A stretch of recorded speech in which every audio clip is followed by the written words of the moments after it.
one of the biggest sacred cows of all is go to school. And many people think I'm anti-school. That is not true.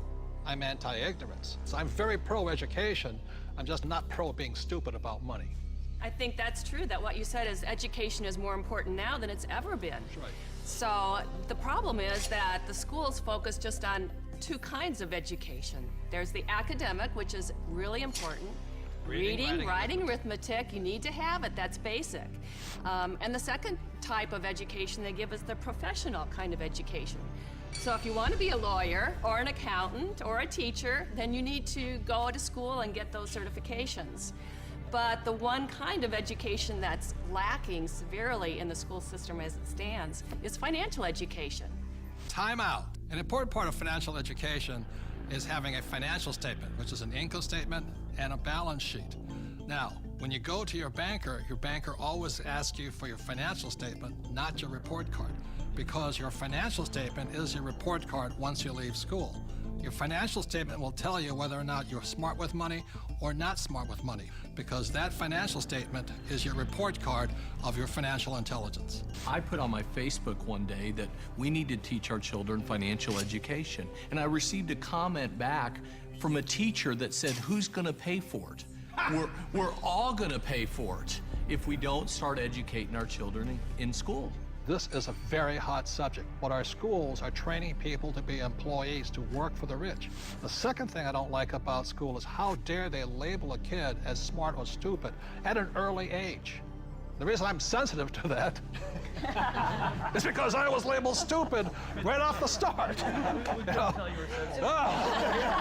And it wasn't that I was stupid. I was bored and I was not interested, and it was none of the subjects I wanted, and nobody could tell me how I was going to use calculus. I kept asking my teacher, how am I going to use calculus? And they couldn't tell me. Are they training to be an employee, or are they training to be street smarts? See, my poor dad was school smart, my rich dad was street smarts, and I'd rather be street smart today.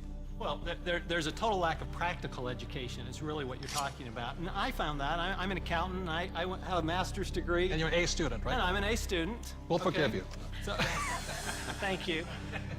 But when I went to school, the only financial education I got was specific to my profession. Okay, there was no general financial education. I could have gone all through, gotten a master's degree, got a PhD in my field without any specific financial education about how to handle myself once I got out of school. Right, and people say to me, well, I learned economics in school. Is economics financial education? Not really. You know, it's not about investing, it's not about the laws, it's not about taxes, it's not about history. Well, Robert, as a lawyer, I see all sorts of people walk through the door. And some are highly educated, and some have no education at all, but like you said, they're street smart. And the first time I saw this type of client, I thought, wow, he's doing pretty well. He didn't go to college, but he's got all this real estate. And then there's a pattern that develops where you see a lot of people who never went to college, but are street smart and have done very well. I can just say, I was talking to a woman the other day, she's just as you're saying, highly successful doctor. Very, very successful. Medical doctor, very smart in so many ways, but when we were talking, she finally looked at me and she said, oh my God, she goes, I have not a clue about my money. She's 45 years old, not a clue. And you think that because they're successful, they know something about money, but so many people don't, because so many of us haven't had the education. School puts us in a culture of dependence. We depend on three things. We depend on a corporation to take care of us, or we depend on government to take care of us. And the scary one, I think, is we depend on institutions. You know, the people we run our 401ks to take care of us. Stock market. And we put ourselves, we rob ourselves of the independence to think freely as entrepreneurs or investors, and we just become dependent on those three entities. And it's brutal. And Mr. Maloney, you never finished school, did you? No. I failed school, but more than that, school failed me. I was dyslexic. They didn't know what it was back then, but basically, I was just like you, bored stiff. I got put in all the remedial classes, so I was in with the dumb kids, basically. They weren't teaching me anything I wanted to learn or anything that I would ever use in my lifetime. And the reason I bring up Michael, most people agree he's probably the smartest guy on this team. And the problem was, again, Anita says, there's three kinds of education. There's academic, reading, writing, arithmetic. There's professional, become a doctor, a lawyer, in my case, a pilot. And number three is financial. But Michael was put back because of academics, because you can't read, right? Right. So how did you learn how to read? Oh, well, Apple came out with OS 10 at the beginning of the last decade. And you can just select text and hit a button and the computer reads to you. Most people don't know it's built into the operating system. But more, I developed a passion for global finance and economics, and monetary history especially. And passion drives you. Now we can't shut him up anymore. So I'm gonna blame Apple for that. School is a solo game. I didn't do well in school. I did very well in sports. And in sports, you learn to compete. You learn to deal with pressure, teams, goals. And school is more so individually. I'm competing against everybody, and teamwork is cheating in school.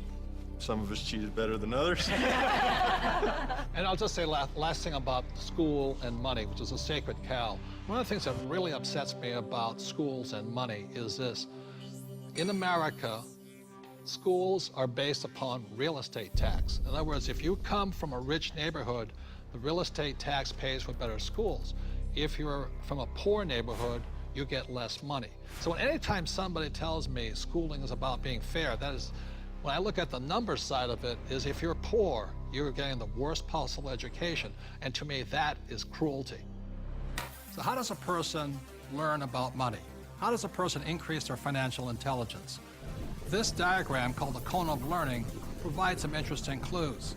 The cone of learning was created by an educational researcher named Mr. Dale in 1969. And what he found is that the worst way to learn is by reading or listening to a lecture. And the best way to learn is at the top, which is simulations or games, and then doing the real thing. The interesting thing is my poor dad, who was good at school, thought that reading and lecture was the best way to learn. My rich dad taught me to be a rich man at the top of the cone. He taught me using the game Monopoly. You know, 4 greenhouses, 1 red hotel. 4 greenhouses, 1 red hotel. And then we went out and did the real thing.